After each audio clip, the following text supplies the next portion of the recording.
Hi, welcome back to Community Hotline. My name is Monica Weitzel, and we're here at MetroEast Community Media in Gresham. And now we're going to be talking with a couple of students from Gresham who actually went to Gresham High School and are going to be talking about the Gresham Sister City Association. And this is the part that is with the Ibetsu Japan program, right? Thanks for being here. You are Monica Fitzgerald, another Monica. I've never had another Monica on the show. It's so exciting. I'm going to be so confused. And Spencer Livermore. Now, you're both Gresham High School students, but graduated? Are you both graduated? I'm going to be a senior this year. Oh, okay. Oh, so you're just going into your senior year. And you? Graduated last year. Yay. So you both went to Japan then this year with the Sister City Association. Yeah. How did you find out about this, and what prompted you to do this? Well, it was through our Japanese class at Gresham High School. So our teacher, who's been in communications with the Sister City Exchange program, kind of set out a little invitation to all the students in the class and offered it, and we were one of the people willing enough and daring enough to apply, and then lucky enough to get accepted. It's kind of scary, isn't it? Think about going to another country and being on your own, because especially for that length of time too. How long were you there? A month. Yeah, that is a long time. But what a great opportunity. When I was in high school a few years ago, there was no Japanese in the schools. That was not a language that was offered, and of course it's offered a lot more now. Why did you decide to take Why did you decide to take Japanese in high school? What got you going on that? I actually was taking French originally. They cut the program though. They cut the programs, the French, but they left the Japanese? Yeah, and I had a choice between Spanish and Japanese, and I chose Japanese. Yeah. How about you, Spencer? Well, I was, in middle school I studied Latin and stuff, so I'd already had a familiarity with the Romance languages. And the Japanese alphabet and characters really interested me, so I kind of pursued that, because I thought it was really out there, not really It's very known. different from Sure. our language, yes. So was it very difficult? Has it been a difficult thing for you?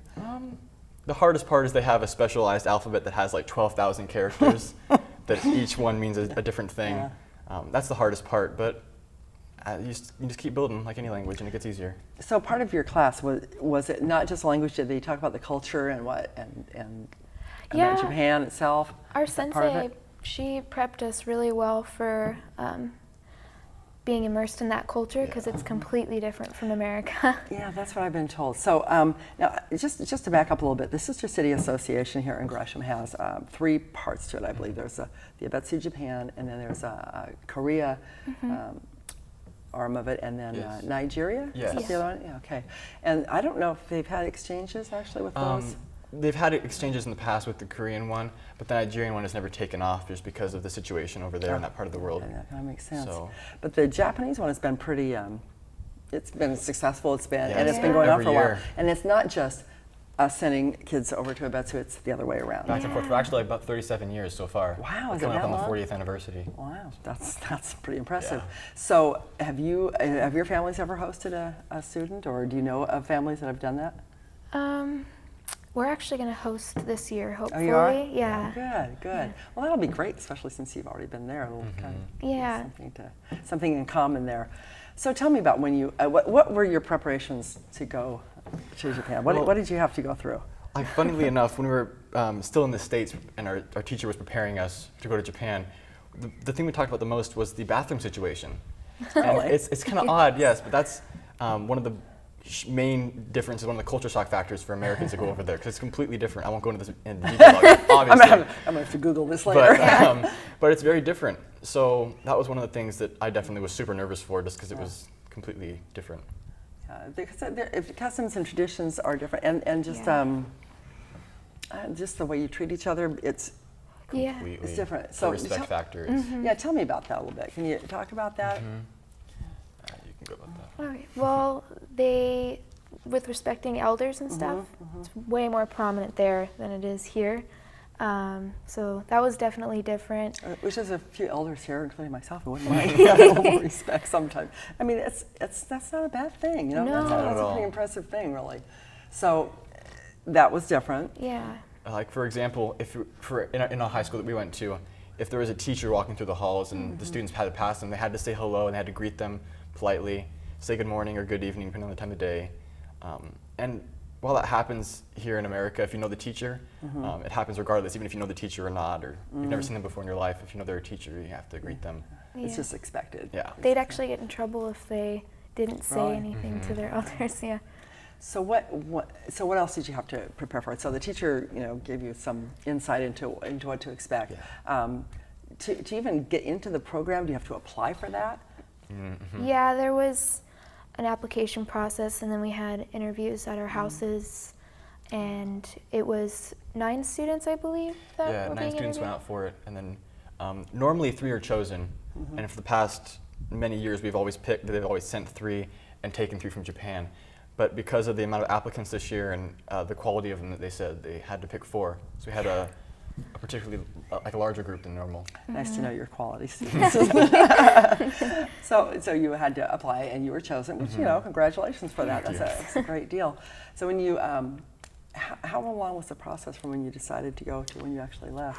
I think we applied. April, I believe. We got notice around February, and we started sending our applications and our first host family letter around April, and got told that we were in the program, I think late March, early May, but then we didn't get actually host family information until maybe 4 or 5 days before we left for Japan. And when did you go? When was your We trip? left the 23rd of June. Yeah. Oh, wow. So we got our host family information about the 18th. Wow. So it was very So- nerve-wracking.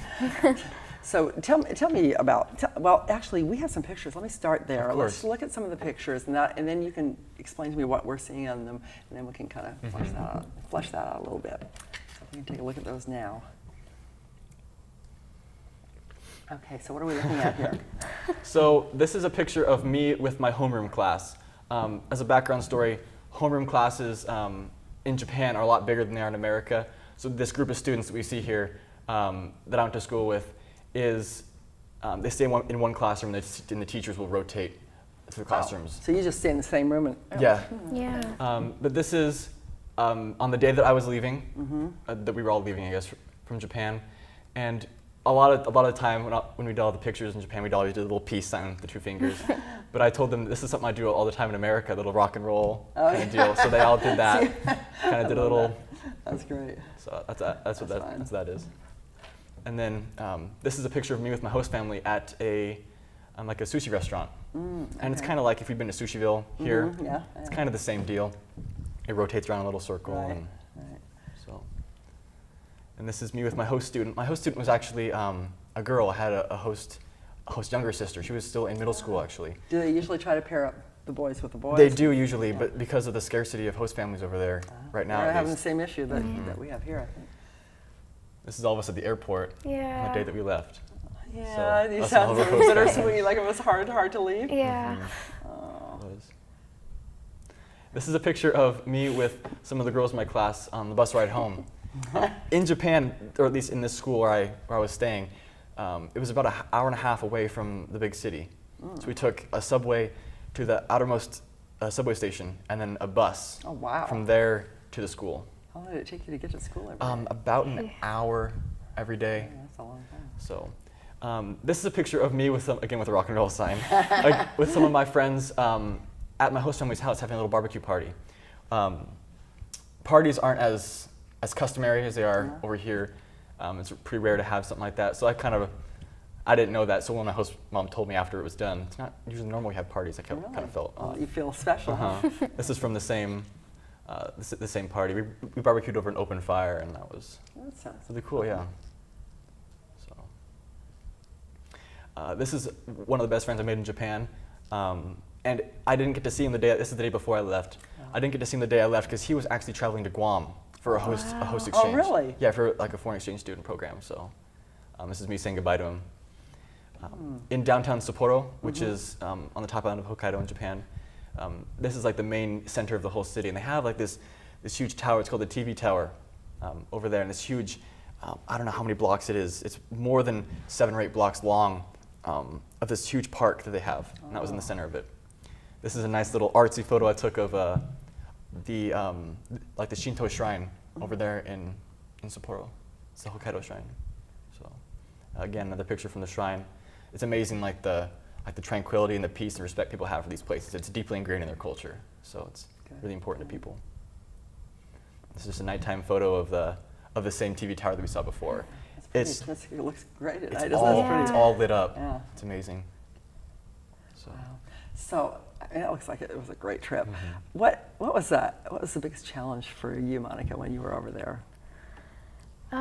They had a few customs that I wasn't aware of before I left.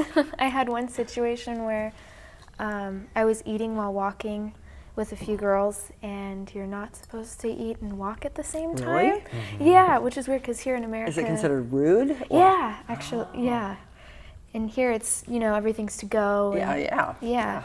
that is. So they pulled me aside and told me, you're not really supposed to do that. It's like food's meant to be sat down and enjoyed, and Yeah. They have Relaxing some of the time. things that we don't do really are things that are really pretty good ideas. I mean, there are things that I kind of wish we were, more inclined to do here. How about you, Spencer? Anything that was really a challenge for you? maybe not a challenge, but like one of the biggest culture shocks I felt was, especially in my classroom, there was no like arguments, it seemed, and everyone got along and worked as a collective whole. It was It's not incredible. cliquey at all. Wow. Everyone's friends with each other, and All the jocks and then the people who don't do any sports at all Yeah. are best friends. And while that happens, What a in nice, Yeah. what a nice change of pace. So did you make good friends there? yeah. Do you feel like you'll keep in touch with them? I actually have. have been. Good. Yeah. I mean, people that you meet in a situation like that, I think you probably will hold on to that. I'm sure this is an experience you'll hold on to all your life. What did you get out of it personally? You can go. I didn't realize until I had left how much I'd miss it. The people, especially my host mom. Your host mom was wonderful too. I Is it miss hard them. leaving? It was really hard. I could see that when you were watching that, Yeah. that one picture. Yeah. But something I realized, I'd always wanted to move outside of Oregon because I've always been here. But going to another country, I realized how beautiful it is here as well. That's something I you got learn to out of it. appreciate what you have. Yeah, don't you? exactly. Yeah, I think there's a lot to be said for traveling and seeing other places. I know I'd love to do that more. That was a really wonderful experience, opportunity for you to Yeah. do that. How about you, Spencer? What did you get I'm out of that? almost the opposite of Monica, actually, in the terms of, in a way, in the terms of the last point she made, where she said that she wants to stay in Oregon. I really fell in love with Japan, and I actually discovered a university that takes foreign exchange students for 4 years, about a half an hour out of the city that we stayed in. Really? So I'm looking to apply for that You're looking this fall. wow, that's exciting. So attending exciting. university in Japan is a big deal. Wow. It seems like it to me. Yeah. How did your Japanese hold up? Were you able to communicate well? They really wanted to communicate in English too, because the students there study English. So they really wanted to practice their English, but a lot of their like short phrases that they had, I caught onto those really quick. They use a lot of gestures. The slang. Slang. Because you don't learn that, do you? No, we're taught the No. formal Japanese. Yeah. And you Yeah. sound like a dork, probably. Yeah. That's what When you go over there. my host mom could speak English, so I talked with her. She stayed in Florida for a while when she was a kid. Oh, okay. So I talked to her in English sometimes, then in Japanese other times, and that kind of helped me actually learn the language, learn Japanese a lot better, because I could talk with her about what I was doing wrong and stuff like that. But that slang and the short phrases like Monica talked about really picked up fast. Yeah. Yeah. Good. Would you encourage other kids to get involved in a program like this? Absolutely. Definitely. Yeah. Absolutely. So Spencer, you're going to continue to be part of the program. Yes. In what way? I'm going to be a student representative on the board for the exchange program. So You'll be able to give your input into. yes, we already had a couple meetings and we're starting to get next year's exchange going. Right now we're preparing to receive students from Japan over here at Gresham High School and Reynolds High School. Now, even though they won't be staying with you and your families, will you be involved with those kids that come over here? Well, actually, my host sister applied to come here in January, so my sister still goes to Gresham High School, so hopefully we get a that's host great. her actually. Great. Yeah. That would be Yeah. super. That would be very exciting, wouldn't it? Depending on, I don't want to take away from the experience of hosting someone from someone else, but if there's a shortage of host families, I would definitely love to host someone, just because I feel like I could repay the favor that my host family gave And to me. that's a nice sentiment too, to be able to do that. And I understand there is a shortage of host families. Yeah. And to me, I think that would be such a great experience. When I was a kid, we hosted Japanese families. I mean, Japanese girls that came over 3 different times, and it was a wonderful experience. And I never got to go over there. But yeah, it's you learn a lot, and they learn a lot, and it's just kind of an all-around positive experience. And before we run out of time, any last things that you would like to share? What that you think people should know about becoming involved in this? I think just a program like this in general, people should be more willing to kind of go out of their comfort zone and discover something like this, and realize that maybe what we have here in America, or like what we're normally accustomed to, it's obviously it's not near close to what the world actually does, and it's very only one view. So it's good to have the perspective. World travel is a great thing for people, so I definitely encourage that. We're not all that. We're not, you know. We think we're the best, but there's a lot of other people out there that have maybe some other ways to look at the world that might be worth checking into. Thanks very much, you guys, Monica and Spencer. And thanks for being my first Monica here on the show. Good luck in your futures. I know you're guys going to go far. So thank you. Yeah, great. Thanks for having us. You bet. Thanks for watching Community Hotline tonight. If you're interested in the Gresham Sister City Association, or interested in hosting, or interested in going to another country as an exchange student, check it out. You can go to their website and get more information.